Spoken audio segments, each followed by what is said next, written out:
Boa noite, a galera EJA 6, 30 de setembro. Que bom, estamos juntos, hein? Nesta jornada muito legal. E hoje nós temos um convidado muito especial, né? Um rival de alguém muito famoso. Aliás, os dois são famosos e são rivais, olha. É o Machado de Assis no Brasil e o seu rival Eça de Queiroz em Portugal. Opa! Então vou aguçar a curiosidade da galera aí, já 6, né? Para que fique bem temperado, né? Para a gente poder deglutir esses dois gênios da literatura de língua portuguesa, né? Valeu, olha aí! É a literatura portuguesa da era moderna. Era moderna, é do romantismo até os dias atuais. E aqui a gente vai conversar sobre a grande obra de Eça de Queiroz. Perfeito, né? Entender essa influência, né, do Eça de Queiroz em autores de Portugal, evidentemente, o seu posicionamento no grupo de autores revolucionários para mudar aquela mentalidade romântico-cristã lá em Portugal. E vamos mostrar a grande importância dele, né, no contexto, influências, intenções reformistas, de mudanças, né, para melhorar a sociedade portuguesa, né, que estava travada, né, por essa força religiosa cristã que estragava a vida das pessoas, da juventude, e principalmente das mulheres, das jovens, né, que ficavam à mercê daquele domínio, né, daquela condução, daquela alienação, né, que os pais exerciam sobre as filhas. Olha, esse escritor deu o que falar, hein? Isso repercutiu muito aqui no Brasil também, né? E muitos autores, né, brasileiros, e tem um piauiense muito influenciado por Eça de Queiroz na virada do século, né? É o autor de Humanicaca, né? Abdias Neves é o autor piauiense, que nós vamos ter a oportunidade de conversar sobre ele, hein? Então, hoje, o nosso convidado é um convidado peso pesado, MMA, hein? Eça de Queiroz. Valeu, galera? Pois vamos lá. Atenção, ó. O realismo em Portugal, né? Que começa em 1865 e vem até os dias atuais, né? Então, tudo começa, você está vendo literatura portuguesa, era moderna, o item 2. Porque o item 1 é o romantismo, né? O item 2, o realismo. E a frase mais apropriada para esse período do realismo, né, é a vida como ela é. Então, os autores do realismo, eles vão para a realidade, né, e trazer a realidade para dentro da obra. Então, é um gesto assim documental, de denúncia, né? Então, em 1865, estoura em Portugal uma grande confusão, uma polêmica imensa entre dois intelectuais, né? O Antero de Quental, representando Coimbra, né? E Antônio de Castilho, representando Lisboa. E aí você já sabe, tem a antítese, né? Você tem o realismo e o romantismo se chocando, né? O realismo em reação contra o romantismo. Não havia mais espaço para a linguagem romântica. Agora é uma nova linguagem, uma nova mentalidade, uma nova visão de mundo, né? A vida como ela é. E aí tome denúncia, choque, né? Polêmica, numa linguagem revolucionária, né? Porque eles precisavam mudar a mentalidade em Portugal. Isso levou tempo, hein? Eles achavam que não iam mudar absolutamente nada. Mudaram. Só que a mudança foi muito lenta e na cabeça deles, eles se achavam até vencidos, né, da vida, né? Porque não conseguiam ver muitas mudanças, né? mas mudou, né? Isso, a verdade é essa. As mudanças aconteceram quase que, né, assim, imperceptíveis, mas mudou. Então aí onde está o segredo dessa polêmica questão Coimbra, galera. Aqui o segredo é esse aí. Muito bom, hein? É isso, a questão Coimbra, ou Coimbran, se quiser. A gente nem usa mais Coimbra, é Coimbra mesmo. De repente, o substantivo Coimbra vira um adjetivo, né? Qualifica o substantivo questão. Né? E aí vem uma Antero de Quental, genial, né? Que nós vamos conhecer com mais cuidado, né? E tem Antônio de Castilho, né?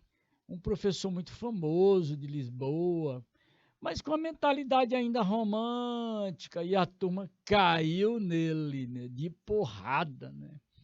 E essa briga não ficou só em Portugal, não, hein? Ela passou o Atlântico e o Rio de Janeiro se dividiu. Teve o grupo do Machado de Assis, que era do lado de Antero de Quental, e o grupo do lado de Antônio de Castilho. Opa! A vida como ela é. Vamos em frente, hein? O contexto histórico está aí. Né? Você tem a segunda revolução industrial, o capitalismo explodiu. Né? Aquele capitalismo assim terrível, né? Que gera a marginalização, a marginalidade. Né? É o choque, aí estoura o socialismo também. E está aí, dois blocos se chocando. E as mudanças foram profundas. Né? A medicina tornou-se experimental, as ideias evolucionistas de Darwin, o pessimismo filosófico de Schopenhauer e o Freud no final do século. Aí, e o Nietzsche está brincando.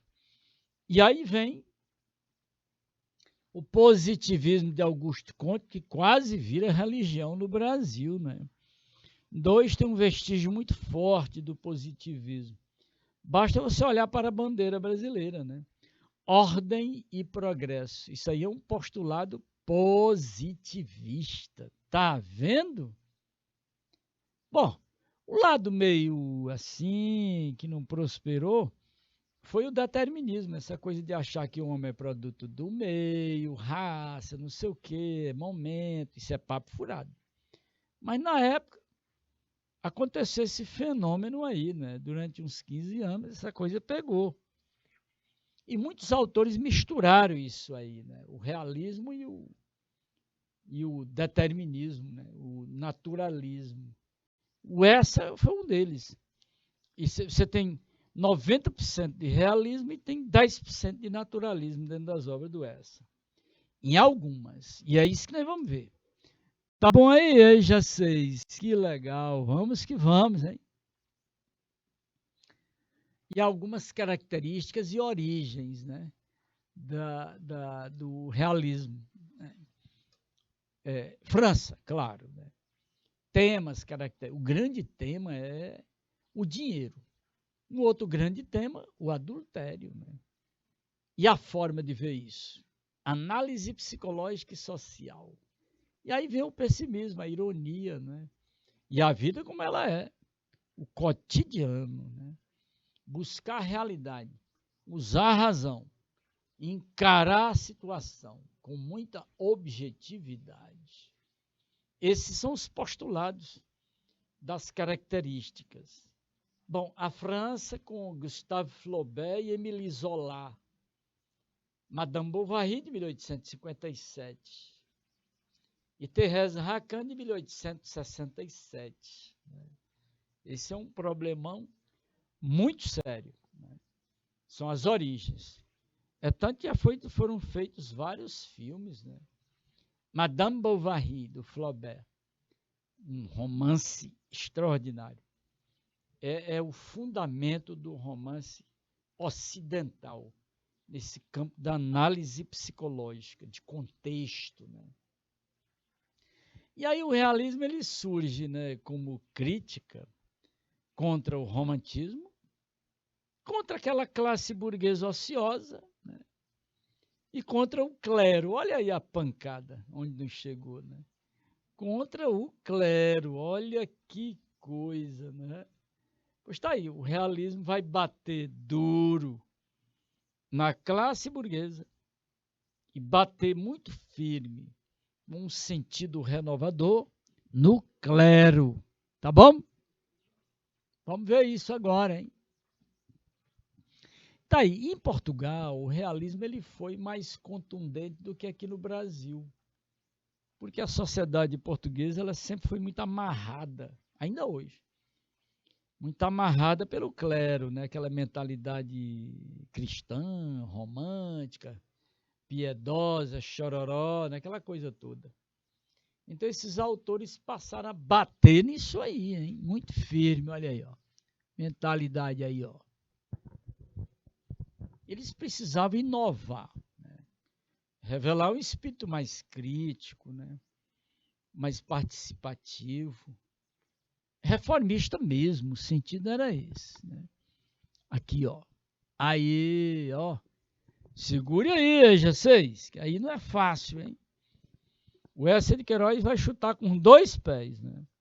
Vai dar uma cambalhota com 2 pés nos peitos dessa burguesia e do clero, hein? Então ele estimula mudança de comportamento, né? Mudança das instituições, né? Para atingir o comportamento humano, né? Esse foi o sentido todo do realismo em Portugal, né? Dá uma olhadinha aí. Exatamente isso aí. Fechado? O sentido é esse. Então, os grandes romances do Eça de Queiroz, né, principalmente na segunda fase dele, né, é atingir isso aí, de tal maneira que eu vou te contar. Foi uma pancada. Né? Eles foram, assim, revolucionários mesmo, bem na raiz da palavra. Né? Só que no livro, nas obras, era preciso atingir a sociedade e as instituições. Né? Atingiu, mas de maneira muito lenta. Né? E eles tinham pressa. É tanto que o Eça morreu em 1900. Uns morreram antes, um pouquinho, outros depois. E eles fustigaram esse período aí, né? com esse ímpeto de mudança. Né? Vamos ver isso. Está aí o Eça, né? 1845, mais novo do que o Machado, e morreu antes. Né? O Machado faleceu em 1908. E ele faleceu em 1900. Ele teve um câncer de estômago. Né? E ele diz aí, entre aspas, isso é um texto dele, né? Porque ele fez parte dos círculos de conferência, né? Do cassino lisbonense, né? É onde eles alugaram esse cassino e passaram a fazer conferências para mudar a mentalidade em Portugal. Eles fizeram de tudo, né? Resultado. Ele diz assim, o realismo é uma reação contra o romantismo. Bom, o romantismo era a apoteose do sentimento. O realismo é a anatomia do caráter. Que pancada nessa aí, né? O cara era um gênio, hein? Machado de Assis teve um rival à altura, hein? Eça de Queiroz. Um rival do tamanho de um trem, né? Que coisa, não é? E ele continua. É a crítica do homem, o realismo, claro. Né? É a arte que nos pinta a nossos próprios olhos, para nos conhecermos, para que saibamos se somos verdadeiros ou falsos, para condenarmos o que houver de mal na sociedade. Caramba! E o que há de mal na sociedade portuguesa que ele bateu com tanta força? A mentalidade romântico-cristã. Esse foi o mal. E aí ele bateu no clero sem pena. Está aqui a mentalidade reformista. Atacar a burguesia, atacar o clero. Perfeito. Eu já sei, está aí bem aí a causa dessa revolta deles, né? É exatamente isso aí, essa burguesia acomodada, né? Que deformava os filhos, né? Com essa atitude de sentimentalismo barato, piegas, né? E o clero no apoio dessa burguesia. É mole. E aí o escritor vai entrar rasgando com as obras dele, né? Aí é que está a situação, né? E nós vamos ver exatamente isso aí. E vocês vão gostar, hein? Porque a situação aí não é de brincadeira, não, né? O Wesley de Queiroz jogou duro. Foi terrível, né? Com esse sentido de mudança, de renovação. E então, olha essa, chegou essa, né? Aí o essa de Queiroz, né? Obra crítica e ficção, né? Ele tem três fases o essa, né? E aí tem um designer. Eu tenho esse material do Marcílio Godoy, da revista Língua, né? Não, esqueci de botar o crédito aí. É Marcílio Godoy. É um designer, ele é até arquiteto, né? E ele faz esse tipo de traço interessante, né? Para quem conhece o Essa, identifica logo que é o Essa, mas para quem não conhece, o bicho pega, hein? O cabelinho dele ralo, né?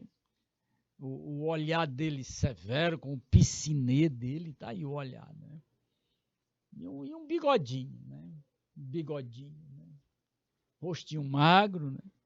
Ele era jornalista, diplomata, ficcionista, né? Famoso, né? E essa primeira fase dele, ele bateu demais, né? No jornalismo, né? Muito forte no jornalismo, né? Junto com um professor dele muito famoso, né?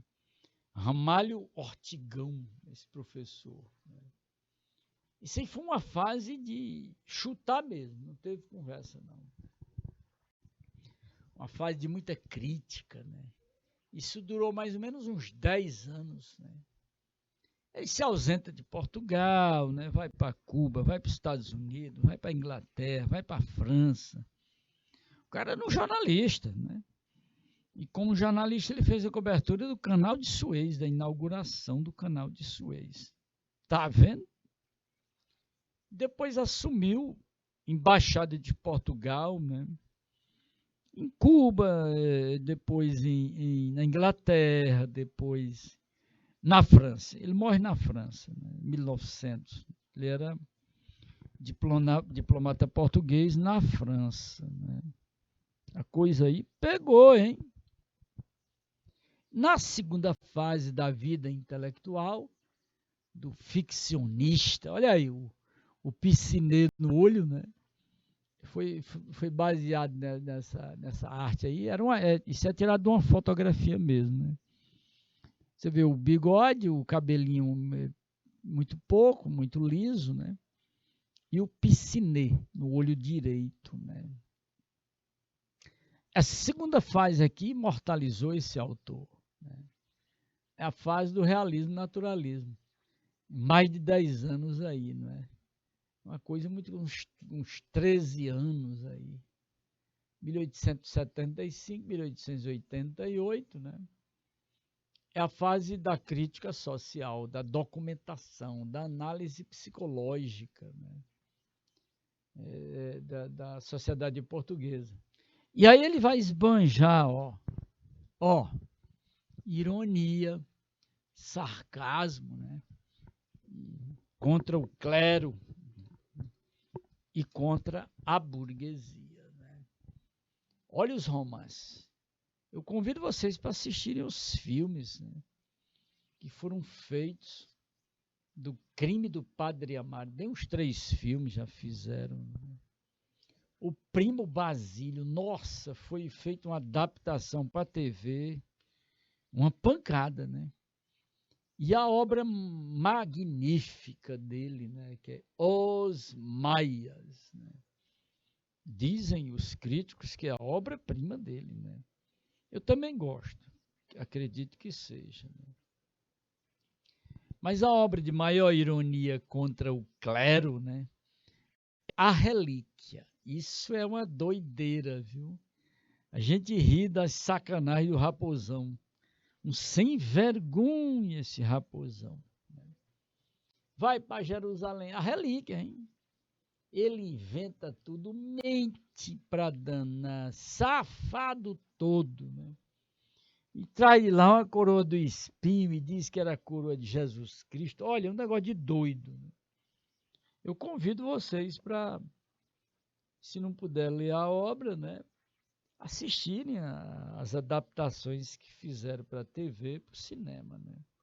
Vale a pena, hein? Vocês vão gostar.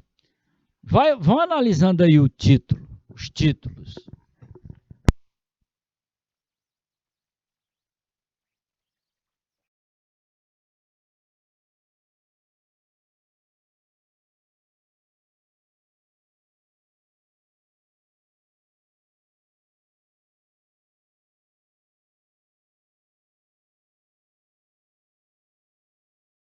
E então, galera, o crime do Padre Amaro, de 1875, né? É uma obra super atualizada, porque vai não vai estoura um escândalo aí com padres, né? Escândalos sexuais, principalmente. Quando é escândalo sexual, é escândalo financeiro, né? E ele mexe com isso aí. Vai fundo.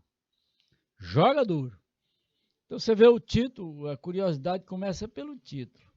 Amaro, aquele que ama, pode? A safadeza. E o crime. Na verdade, você termina de ler a obra, você não vê o crime. Você vê no plural, os crimes. Né? Já começa por aí. Né?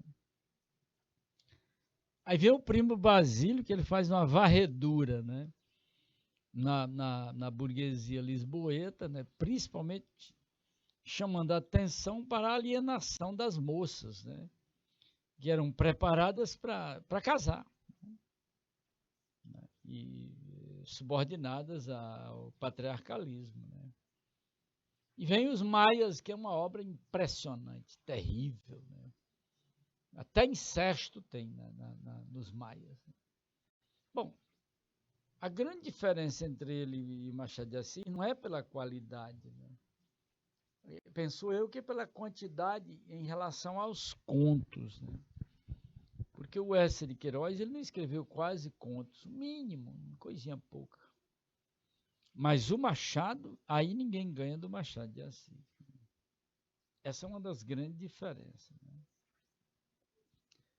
E aí, EJ6, legal, né? Tem coisa, hein? Ah, e olha aí, sexo, né? Religião, né? Numa província portuguesa. O bicho pegou, hein? Quando ele terminou o curso de Direito em Coimbra e foi estagiar numa cidade, eu andei na cidadezinha de Leiria, né?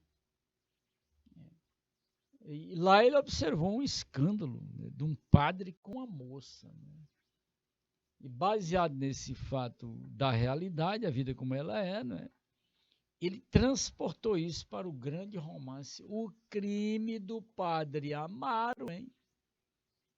Esse Amaro, esse sem vergonha que não tinha nenhuma vocação para ser padre, né? Mas precisava subir na vida, né? Então o melhor caminho era ser sacerdote. Não tinha segurança da vocação, lógico, né? E lá na cidadezinha ele se apaixona, ele se hospeda lá numa pousada e tal.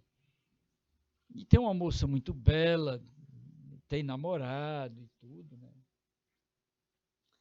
Mas é muito ingênua e educada naquele pieguismo religioso, né?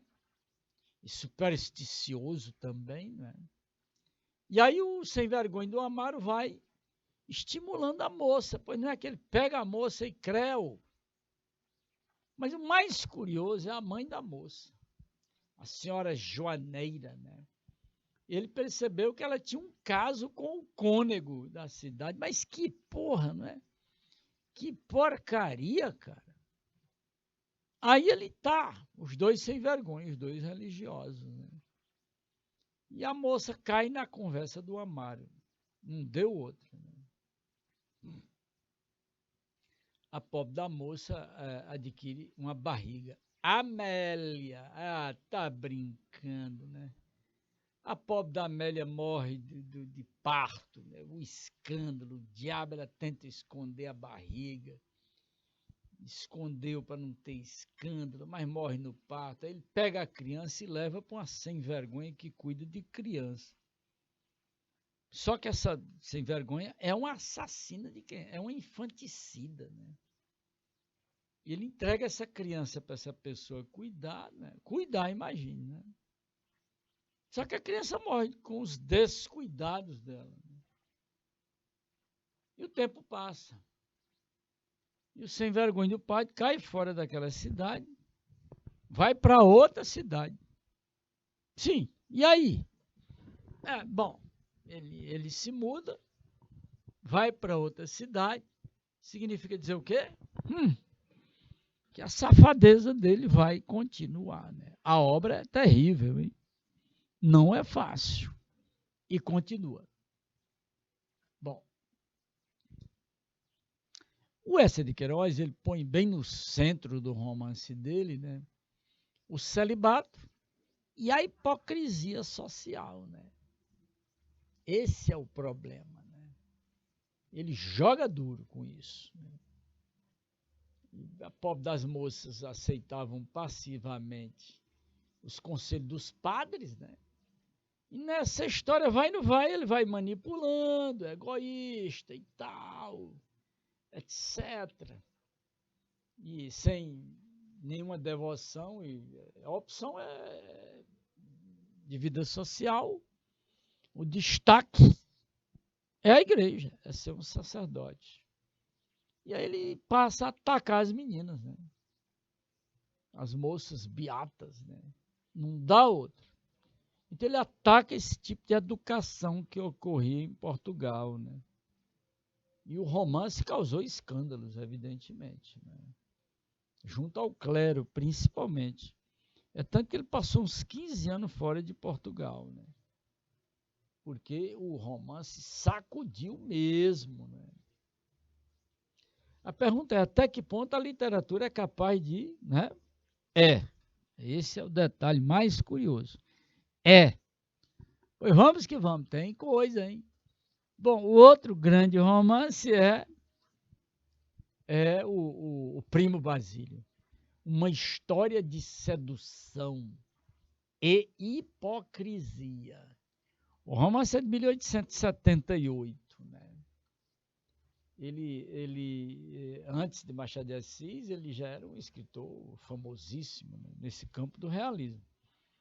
Porque o Machado de Assis, ele dá uma guinada na literatura dele a partir de 1881, com Memórias Póstumas de Brás Cubas. Né? O Essa não, antes já vinha batendo, né? Desde 1875, né? É mais ou menos 6 anos antes do Machado de Assis. Né? É tempo suficiente para a obra atravessar o Atlântico, hein? E isso instigar muita gente no Brasil, né? Bom, o Primo Basílio é uma crítica terrível que ele faz, né? À sociedade lisboeta com um casal, né, muito bonito, casal, né? Luísa e Jorge. O Jorge é engenheiro, o cara é boa condição financeira, excelente, né? Mas acontece que a Luísa era uma criatura totalmente despreparada para a vida, né? Ociosa, sonhadora, aquele negócio todo, né? Um dia um sem vergonha de um primo dela aparece na cidade, dá um alôzinho para ela e começa o processo de sedução. E ela cai nas garras desse sem vergonha. Né? O romance ele é preparado para isso, para sacudir a sociedade lisboeta, né? Por conta dessa situação do despreparo das moças para a vida, para o trabalho, né? Para a autossuficiência, né? E a pobre da Luísa acaba se envolvendo com esse sem vergonha do Basílio e ele seduz, né? Ele é terrível, né? Só que a empregada da casa pega uns bilhetes, uns negócios, umas cartas e passa a fazer chantagem, passa a massacrar a Luísa, né? O pobre da Luísa se desgraça com essa Juliana. Essa Juliana é cruel, né? E isso vai roendo, moendo, ela adoece, aquela confusão. O marido sabe do problema, perdoa ela, mas ela acaba morrendo. O escritor não vai deixar vivo, né? De maneira nenhuma. A dura lição é matar a personagem para poder causar mais escândalo ainda, né? Aí é que está o detalhe curioso. Esse detalhe é que vai sacudir o leitor e mexer com a sociedade, né? Mas por que a Luísa caiu nos braços desse sem vergonha, né? Esse é o que chama atenção, isso é o que chama atenção. E é isso que a gente vai ver. Bom, só para vocês terem uma ideia desse poder de sedução do Basílio, você vai ler um bilhete que ele manda para ela. Olha, esse bilhete é um negócio de doido, né? Esse bilhete é tão terrível que o Arnaldo Antunes, no meio da música Amor, I Love You, cantado pela Marisa Monte, ele leu o bilhete, né, que é do Eça de Queiroz, é lógico, né? E Luísa tinha suspirado, tinha beijado o papel devotamente. Era a primeira vez que lhe escreviam aquelas sentimentalidades. E o seu orgulho dilatava-se ao calor amoroso que saía delas. Como um corpo ressequido que se estira num banho tépido, sentia um acréscimo de estima por si mesma e parecia ler que entrava, enfim, numa existência superiormente interessante, onde a cada hora tinha o seu encanto diferente. Cada passo conduzia a um êxtase e a alma se cobria de um luxo radioso de sensações. Que texto incrível, né? Que belo texto. A pobre da Luísa se acabou aí. Se entregou para ele, não teve conversa, hein? Aê! E aí eu convido a galera da EJA 6, né, para comentar isso aí com o colega, né? E sugerir questões para vocês, né? Se deliciarem aí nas aulas, né? Resolver isso em casa, comentar com os professores, né? E aí tem um fragmento da música, né? Deixa eu dizer que te amo, deixa eu pensar em você. Isso me acalma, me acolhe a alma, isso me ajuda a viver. Na voz da Marisa Monte, né? E é no meio dessa canção que o Arnaldo Antunes, né, entra declamando o bilhete, né? Que coisa! Isso é muito bonito. É terrível, né? Então, por favor, EJA 6, né, verifique esses comentários, né? E o bilhete em si, né? Extremamente romântico, sedutor. Então é aí que o Eça de Queiroz ataca o romantismo, né? É com essas atitudes do Basílio, né, envolvendo a Luísa, pobre da Luísa, né? A pergunta é por que a Luísa se entregou? Se ela era bem casada, um marido bom, rico e tal, etc. Esse é o problema. É a gravidade da situação. A Luísa era ociosa, estava curtindo o tédio, né? Não tinha ocupação, sem profissão, né? Só lia romances românticos. Olha aí a crítica, né, que o Eça faz, né? Aí o Basilão chega, ela fragilizada, porque o marido estava viajando, já estava um bom tempo, né? E ela carente, né? Fútil toda. Né? Não deu outra. Caiu nos braços do malandro, né? Do sem vergonha do Basílio. Né? E o Basílio vai seduzindo. Não tem o que fazer mesmo, né? Ele só queria um passatempo sexual, né, em Lisboa, né? Porque ele não é de Lisboa, ele estava passando, aí vou conhecer minha prima, né? Conhecer não, rever, né, a prima e tal, o leriado todo. Não deu outro. Né? Então, eu convido a galera da EJA 6 para discutir essa questão belíssima, né, da Luísa. Né? Por que ela caiu nos braços e na sedução e cometeu o adultério? Né? Tá aqui a palavra-chave do realismo, os romances realistas. Né? Tá legal? Aí, né? Então, adultério. A Luísa cometeu isso com o Basílio. Né? E o S. de Queiroz explora isso muito bem para atacar a sociedade. Né? Daí, então, discuta essa questão com seu professor, mostre, né? Converse e veja, né, os pontos de vistas da Luísa, do Jorge, do Basílio, né, para poder a coisa tomar o rumo certo. Tá legal? Tem mais, hein? Outra questão muito boa sobre a finalidade mais forte do realismo em Portugal, né? Que tinha essa missão de reformar a sociedade, aprimorar a sociedade, atualizar a sociedade, estava toda atrasada. Né? Isso é um detalhe muito interessante. Uma sociedade que estava travada, né? Pelo patriarcalismo romântico cristão. Né? Então, a interferência, a alienação, né, dos padres dentro da sociedade. Né? Isso foi nocivo e pernicioso. E o escritor entrou rasgando em cima disso. E tem mais um detalhe. Né? A terceira fase da obra do Essa, né?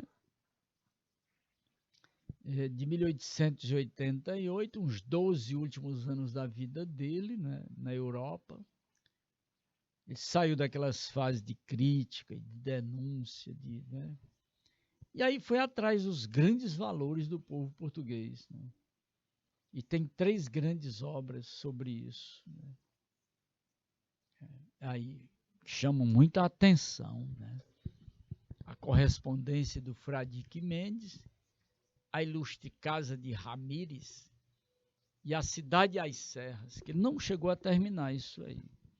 Já foi o filho dele que terminou a obra. Né? Ele voltando às origens, aquelas origens de um Portugal grandioso, extraordinário. Né? Então, ele vai revisando isso aí, vai reconsiderando muitos valores que ele tinha batido muito no passado. Né? No fundo, é uma meditação filosófica e bem universal dos valores portugueses no mundo. Né? Olha, EJA 6, ó, vou voltar na questão. Aqui, ó, você tem os comentários sobre a Luísa e o comportamento dela, né? O casamento. E faltou um ajuste nesse casamento, né? Que a intenção do escritor é criticar mesmo. Uma moça totalmente despreparada. Enquanto a Europa estava vivendo uma industrialização, Portugal estava atrasado ainda, travado pelo clero, né? E então ocorre esse adultério que vai chamar atenção. Né? Já tinha chamado a atenção em 1857 na França, com Madame Bovary.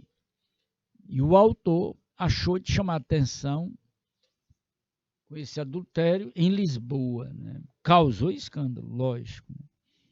E todo mundo queria saber qual foi o fato real que gerou isso aí. O mesmo fenômeno que aconteceu em Paris, né?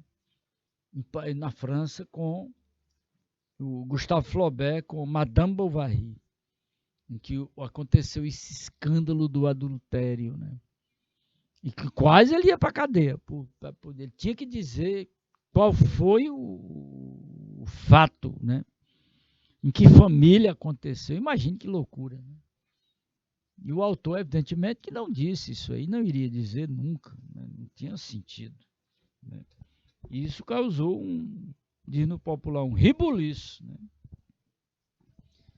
Olha, Eja, muito legal né? Nossa conversa né? Aqui. Né? E nessa segunda questão, é preciso conversar com os colegas professores, colegas alunos e tudo, para analisar essa questão dos maus religiosos. Né? Não é sobre a igreja como instituição, mas os religiosos. O sentido é esse aí. Tá legal? E aqui a última fase da obra dele, a terceira fase. Né? São grandes romances, maravilhosos. EG6, olha, até o nosso próximo encontro. Valeu, hein? Tchau, tchau.